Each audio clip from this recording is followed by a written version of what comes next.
Voici 9 bonnes pratiques pour votre référencement pour votre site internet. Si vous ne savez pas ce que c'est le référencement naturel, le SEO, c'est tout simplement le fait de bien se faire positionner sur les moteurs de recherche comme par exemple Google, ce qui permettra à votre site de vous trouver très facilement puisque vous apparaîtrez dans les premiers résultats de recherche juste en dessous de ceux qui ont payé, donc en dessous des petites annonces. Donc, nous partons sur 9 conseils pour rédiger vos contenus pour le web pour avoir un bon référencement. Le premier, c'est avant de passer à la rédaction de votre contenu, il va falloir bien étudier votre cible, savoir à qui vous allez vous adresser.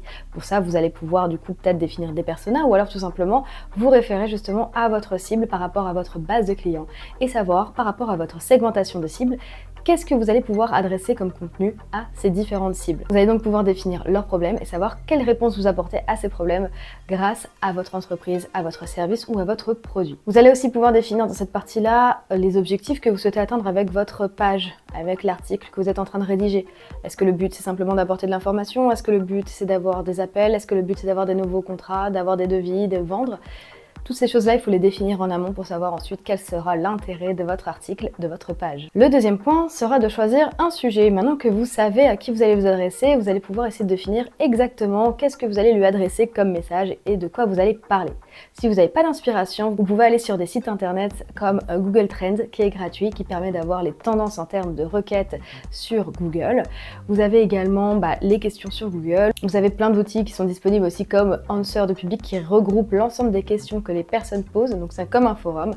Bref, il existe un tas d'outils qui va vous permettre de trouver justement les requêtes associées à votre secteur d'activité sûrement, qui sont les plus populaires sur Google ou les autres moteurs de recherche. Une fois que vous avez choisi votre sujet, vous savez de quoi vous allez parler, vous allez donc aussi définir un peu les mots-clés. Pour ça, il faudra aller par exemple sur le planificateur de mots-clés de Google Ads qui vous permettra de voir quels sont les mots-clés ou les mots-clés de longue traîne qui ont des volumes de recherche les plus élevés ou les moins élevés en fonction de la concurrence que vous souhaitez avoir. Le mieux étant d'avoir un volume de recherche élevé pour vous positionner sur un sujet qui est beaucoup recherché. Troisième point, maintenant que vous savez à qui vous adressez, de quoi vous allez parler et un peu quel sujet vous allez mettre en évidence, c'est de définir le format. Ça peut être un guide, ça peut être une interview, une FAQ, ça peut être une étude de cas, il en existe plein. Il va falloir choisir par rapport à votre cible, par rapport à ce qu'elle aime consommer, le type de contenu que vous allez pouvoir mettre en avant sur votre site internet pour justement faire en sorte qu'il corresponde au mieux à votre cible. On passe maintenant au quatrième point. Une fois qu'on a tous ces éléments, on va passer à la rédaction. Donc pour ça, on va pouvoir commencer à rédiger son contenu au brouillon dans un premier temps, qu'on mettra ensuite en page par la suite. Pour ça, on aura un titre. Donc le titre, il faut penser à la requête principale de votre cible. Pour ça, regardez dans, comme je vous disais, le planificateur de mots-clés de Google Ads ou encore Google Trends ou Google pour voir quelles sont les requêtes au niveau de la formulation qui sont le plus faites. Vous allez ensuite avoir ce qu'on appelle le chapeau, c'est l'équivalent de l'introduction, c'est un petit paragraphe qui permet justement d'introduire le sujet. Et ensuite vous avez votre texte qui se déroule avec, donc c'est un format paragraphe, avec quelques intertitres qui seront ici pour un peu alléger et même comprendre les différentes parties de votre contenu sur la plateforme. Sans oublier qu'il y aura aussi tout ce qu'il y aura en termes de visuel pour illustrer le contenu, mais qu'on verra juste après. Et à la fin, n'oubliez pas la petite conclusion, parce que c'est ce qui permet aussi à la personne de comprendre et de résumer finalement l'ensemble du contenu. Le cinquième point, vous allez inciter à l'action. Puisqu'on va revenir là, ici, sur l'objectif qu'on a vu dans la première partie, l'idée c'est de voir quels seront les call to action qu'on va mettre sur notre page pour justement inciter les personnes à effectuer l'action. Est-ce que notre but était de vendre? Est-ce que notre but était d'avoir un téléchargement, une demande de devis, une prise de contact? Peu importe, en fonction de votre objectif de début, il va falloir mettre en place des call to action assez subtils tout au long de la lecture. Une fois que ces éléments sont mis en place, on va pouvoir passer aussi maintenant du coup à l'optimisation de votre contenu avec les balises moteurs. Donc là, on est ici dans la sixième partie. Pour ça, on va faire en sorte que le titre soit mis en H1. C'est la première hauteur de titre, ce qui permet d'avoir quelque chose de bien référencé.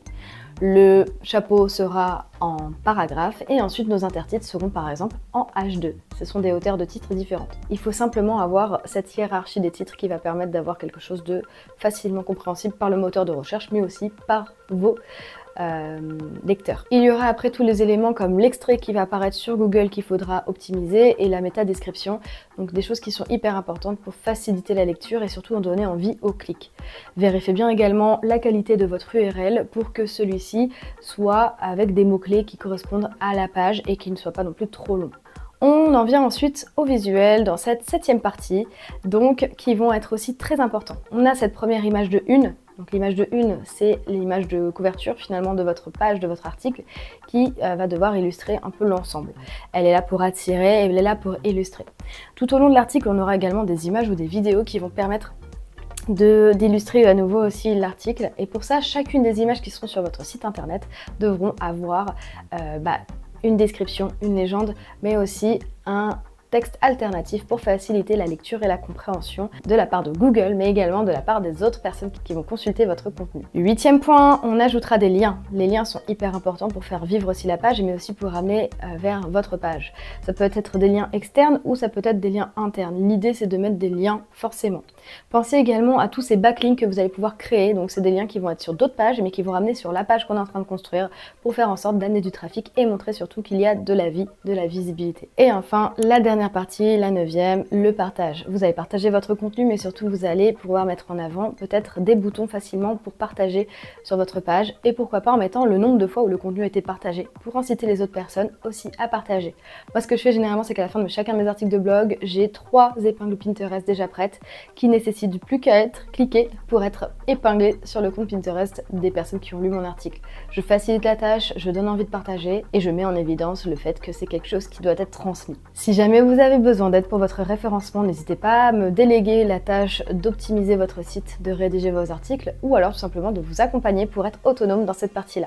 Et si vous voulez suivre une formation beaucoup plus profonde, je vous invite à aller sur Format SEO qui propose une formation avec les 9 grosses bonnes pratiques bien plus détaillées que moi pour justement améliorer son référencement sur votre site internet.